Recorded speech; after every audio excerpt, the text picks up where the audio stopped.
یکی از با اصالت‌ترین تریمرهای حال حاضر بازار، موزر 1430-2050 از 1946 این برند داره فعالیت میکنه تو این حوزه.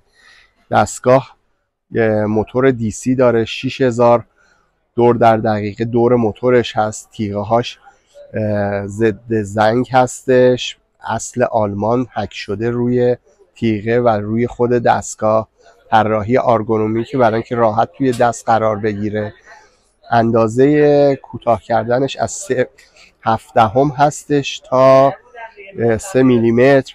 شونه های مختلفی 4 تا شونه روش داره، 3 میلیمتر، 6، 9، 12. داخل پکش روغن تمیز کننده، برس تمیز کننده و شارژر قرار داره. همچنین طول سیمش 2 متر و 4 سانته، وزنش سبک 286 گرم هستش. همچنین مدت شارژ 3 ساعت که شارژ بذارید 2 ساعت و 20 دقیقه مدام براتون کار میکنه. خدمتتون عرض کنم که ما این دستگاه رو با 26 ماه گارانتی تقدیمتون میکنیم. با تشکر.